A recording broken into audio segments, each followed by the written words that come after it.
the last time you were here for me today, you didn't end up fighting on Saturday. So, so I guess what are the emotions now going through this again? Like assuming that Shavkat makes weight and you get to fight on Saturday. Well, the good thing is that I don't think he's ever missed weight. So I know he's a professional. He's going to come in on point. So it's great, man. It's great to knowing that my opponent is a professional. He's going to come out here. He's going to make weight. We're going to put on a show come Saturday.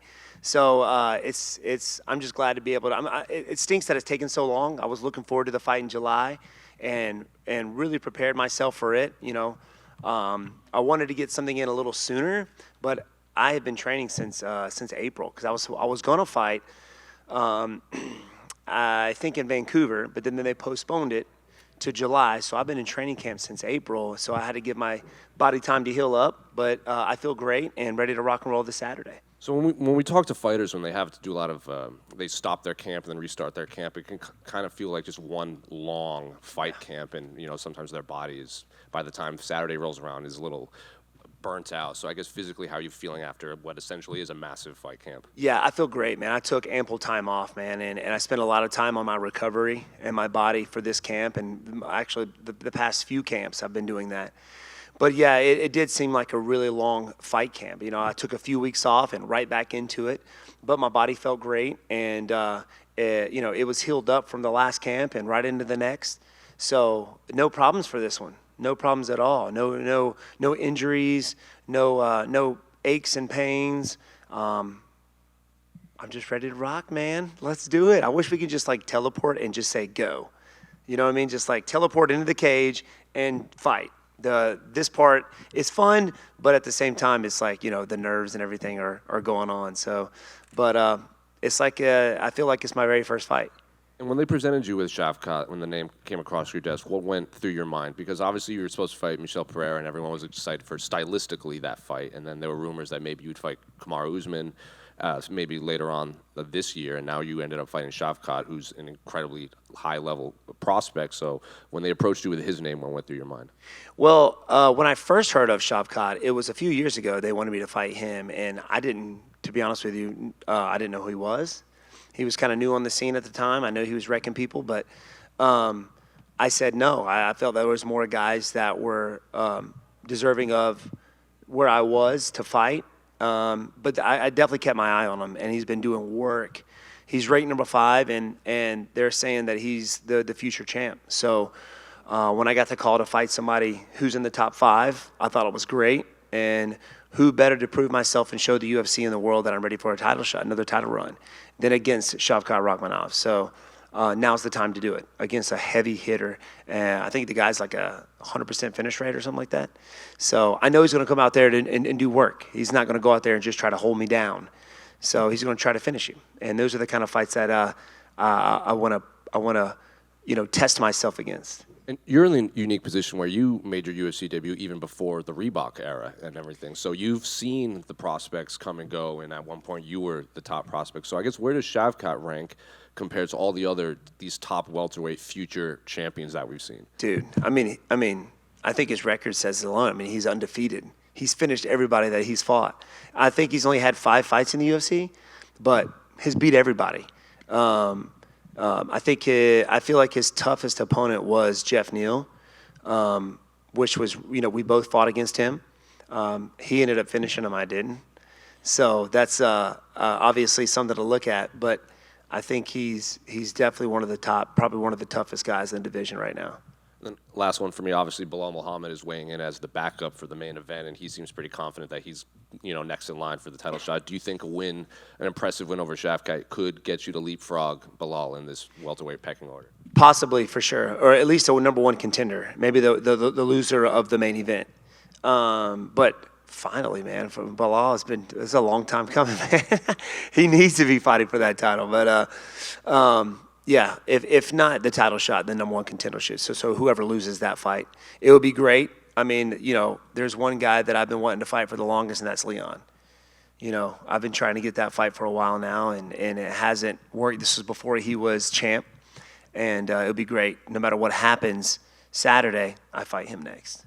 Stephen, there's, people talk about Shavkat smashing people when he's going through people, but he's never fought a guy like you. So is there part of you that feels excited about being like, well, I can be the tricky puzzle for this guy. It's not the other way around. Just because he's rising the rankings doesn't mean he's this crazy new puzzle for people to solve. I'm actually the puzzle that needs to be solved here. 100%, and that's how everybody feels when they face me. You know, after everybody that I've talked to, it's even Bilal and Gilbert, all these guys. It was like, man, I didn't want to take this fight, but I had to. You know, it was kind of one of those things.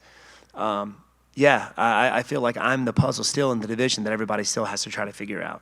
And I'm getting better every day. That's the thing. Every time I step back out there, I'm improving in something. I've seen him fight. I've watched him closely over the years, especially when I first heard his name, and kept my eye on him. He's good everywhere. It's kind of like facing a Rory McDonald. When I first fought him, he was great everywhere. So it's another one of those.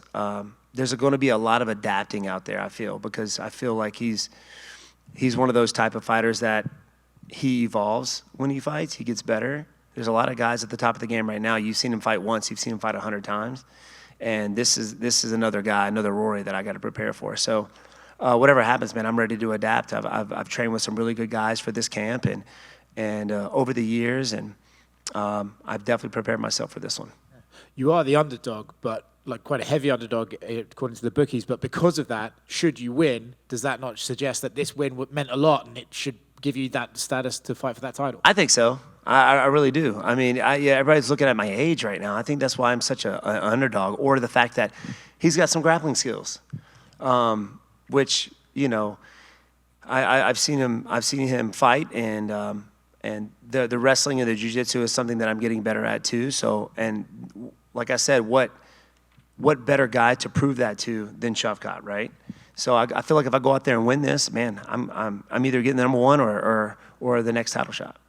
I saw you on Embedded talking about the older guys who've won the world titles, the Glovers and the Yans, and you said, I'm 40 and I could be one of those. You're looking very good for 40. Thank you. But still, the fact that you are that age, would it be kind of an extra special thing to win the title at this age, right? You were so close before, but to be able to get there, lose, come back, go there and go back and forth, and to get it at this age, would that mean something extra to you? Oh, yeah.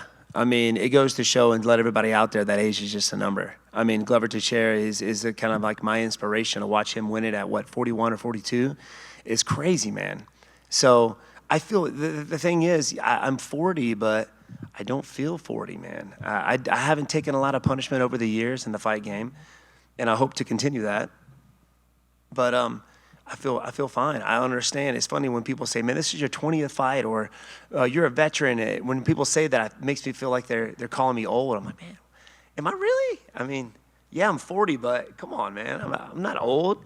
I can still go out there and bang it out with the best. And now's the time to prove it. But it would definitely mean a lot more at this age winning the title. Hi, Stephen. Just one for me. I'm just curious if after when you decided not to take that fight, what you felt like when you saw how many people were defending your decision. I thought it was awesome. I mean, there was a lot of that going on with people not making weight, and I felt like it was becoming a thing. Like people were doing it on purpose to get an advantage over their opponent. And unless you've cut the weight, you won't know what it actually feels like to really suffer through that. And if your opponent doesn't do it with you, there's a difference. There's a big difference. So it was cool to have the fans and everybody behind me with that, because that was going on, I feel like, a little too much. And hopefully it would have stopped. Recently there was a fighter that the same thing happened to him, and I don't think he took the fight, which was cool. I think more guys should do that. If you say you're going to be this weight, you better show up being that weight. Got to show honor and integrity and do it. Stephen over here. Yes, sir. Stephen, curious. Hey, Stephen. Just curious about the main event. Do you have a prediction, kind of a pick, and who you think's going to win that? Man,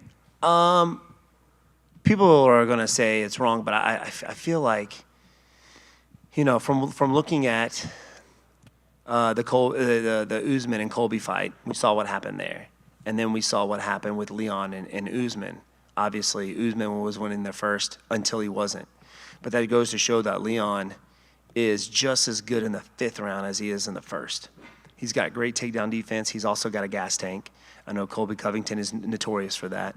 But I feel like Colby and Usman are very similar fighters, and I think Usman is the better of that, and Leon defeated him. Now, going into the second fight, I feel that Usman wasn't mentally there. I think that last knockout, scared him, and I think it was a little too hesitant in that fight. He didn't look the same. So that Colby Covington doesn't have that, you know. So I think he's going to be on Leon's face the entire time. I think he's going to try to tire him out, but I do believe that Leon's striking. He's the bigger opponent as well, so I think he's going to be able to defend the takedown a little bit easier. Not saying he's not going to get taken down, but I do believe he'll get back up to his feet and keep the fight standing, and I think Leon will pick him apart. Kind of tying into that, I know Bilal's kind of in the mix as well, and there's a lot of big stakes in your fight. But when you envision yourself going for that title, is there somebody that you want to have on that poster with you and sitting up at press conferences and somebody you think would get the fans excited? Is there one of those three guys? Man, it's definitely Leon. I mean, everybody, Leon's faced a ton of grapplers, so have I, but people want to see people get punched and kicked in the face, and I feel like that would be a great title fight. Me and Leon, if he wins it, of course. If not, then I still would like to face him, even if he's ranked number one. I would love to fight him. I think that would put on a good show. Not saying that he wouldn't eventually try to take me down. I think he will definitely do that. That's an option for everybody that faces me. But I feel like I got him. I feel like I can take him out, man. Stephen over here. Just to follow up on Amy's question about what happened in your last fight, did that kind of affect your thought process and what opponent you're going to be facing for the rest of your career? No, not really. Not really. This was something that happened to me prior in Liverpool, and I told myself then I would never let this happen again. So when it did, I stuck to my guns, and I was like, I'm not going to fight this guy. And it didn't really affect me mentally, to be honest with you. It was very disappointing that I wasn't able to fight in front of the fans. Everybody was looking forward. Stylistically, everybody wanted to see this fight. And I had a lot of people from South Carolina, Greenville, South Carolina, coming to that fight, and they weren't able to see me fight. So it was very disappointing. And to be able to go through a full training camp and nothing to show for it, really, but improvement, obviously. So I was more disappointed in that than anything else. Ian Gary is a guy who called you out after his last fight. He's on this card fighting Vicente Luque. What do you think of his situation and his chances against Vicente Luque? Man, I would love to see, I think this is going to be a great fight for sure. And I've already faced against Vicente Luque. I think Vicente has the skills to be able to win, but I feel that Ian Gary is a very intelligent fighter. I think he's going to go my route and try to pick him apart, use his range, use his reach. His distance management is really, really high level, so I think he can come out with the W for sure. Thank you. Stephen? Yes, sir. Wondering, final season of Cobra Kai coming up. Can we expect another cameo from you in the final season? I'm waiting. I'm waiting on the phone call. So the last time I was in Cobra Kai, obviously they decided to do. I was supposed to have a big fight scene, right? But they ended up doing it the week I was in Vegas for fighting Bilal, so I wasn't able to do it. So they kept me in there as a little cameo. So they told me they were going to bring me back for like a big fight scene at the last season. So we'll see. I hope so. I mean, I'm known as the karate guy in the UFC. So what better guy to have in Cobra Kai than me? So I'm still waiting on that phone call, but I hope it happens. There's a lot more talk about Michael Venom Page coming to the UFC. I know you've got your own goals, but is that one of those fights that, under the UFC spotlight, the two masters are controlling the distance? Is that one that kind of needs to happen at some point? I think that the fans would love to see that fight, but, coming from a karate background and me and him have hung out with each other a few times. That's not a guy I would want to fight, I would say, but it would be a good stylistic fight, I presume. I mean, he's very tough. He knows how to manage his dip. He's very quick. He's tall. He's lanky, kind of like Izzy. But, yeah, man, I don't think I would want to fight him. Thank you. Hi, Stephen. I'm here. It's absolutely true that in Kazakhstan, all people are waiting for your fight against Shavkat Rakhmonov. but my question is about you. After last fight against Kevin Holland, you said that it's feeling like you are 25 years old. What can you say today before you fight against Shavkat? Same thing. You know, I feel like I'm young. I feel like I can still go out there and show the world that I'm capable of being the champ. So my goal is to go out there this Saturday and prove that against one of the toughest guys in the division that everybody's saying is going to be the next champ. I love watching Shavkat fight. He's a very, very, very good human being, very, very good martial artist. So when I got the call to fight him, I'm like, what better guy to show the world that I can still do it than Shavkat. So I'm looking forward to a banger, man. I think the fans are looking forward to this fight as well. Even though I'm the underdog, I'm going to go out there and get my hand raised at the end of the fight. Back here, Stephen. Yes, sir. You have tons of high-level experience. Do you feel like Shavkat's game resembles any ones that you've already faced? Like I said, Rory McDonald was very good everywhere. You know, not just a striker, but also a grappler, good grappler as well. You know, I've fought strictly grapplers like, you know, Gilbert Burns and Bilal Muhammad, but those guys kind of went a route that wasn't fun for me or for the fans, to be honest with you. It was an exciting fight. Shavkat Rakhmonov is a guy that's going to try to finish you, right? Which makes for more of an exciting fight. Nobody wants to see anybody just get held down, but I feel like Shavkat's not that guy. He's going to try to go out there and finish me. So I feel like it's going to be a more of an exciting fight than that. He's going to start standing up. Eventually, he's going to try to get me to the ground. But it reminds me of the Rory McDonald fight. So, you know, Rory McDonald was great everywhere. I mean, he was a full-fledged, you know, mixed martial artist when there were still specialists in the game, which was the era I come from, where just, you know, striking and you had a grappler or you just had a wrestler. But now everybody's putting it all together. So that's who he reminds me of. And then also wanted to ask you, sticking to your guns, not taking the last fight, ultimately in this position where you're facing a top 5 guy, do you feel like everything worked out positively for you? I think so. I think my management team, Paradigm, did a great job, you know, working through that whole situation. And we got this fight, man. If it wasn't for my team, this wouldn't happen. So they're awesome, man. They did it all. I didn't have to do anything, really, but just say yes. Thank you. That was it for me. Yes, sir. Wonder over here. At this stage in your career, what are some of those key things that you feel about yourself that you've noticed that have gotten better throughout the years, other than the experience you have gained? Man, I mean, actually, what you just said, the experience, but I feel like my mindset going into the octagon and how I see things in the octagon right now, like more clearly than before. When before it was everything was happening so fast, it was hard to figure things out, but now I can kind of slow it down and really pick and choose my what I'm going to throw, what I'm defending with. And I think that has a lot to do with how we train as well. I mean, earlier on, you know, the training was very hard. It was what I mean by that, with the sparring and the grappling was very hard. And I spent years, and I think this is why I'm 40 still doing this, is, you know, we take care of our bodies when we train. You know, when we spar, you know, we get fully geared up. We're not hitting hard to the head. We're still working, but we're being smarter with our training. And I think that has a lot to do with it. I think that's one of the things that has helped me get to where I am today, is not just how I fight in the cage, but the training leading up to it has changed a lot.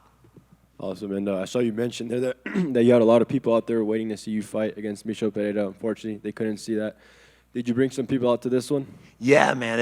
I mean, every time that I fight, there's always some coming from Greenville or Simpsonville, my hometown, to come watch me fight. So it's really cool that, you know, they're coming out to support me, which is awesome. Always puts a smile on my face. And that's another reason for me to go out there, and just another reason for me to give it all I got. Thank you. Yes, sir. Thank you, guys. I appreciate you.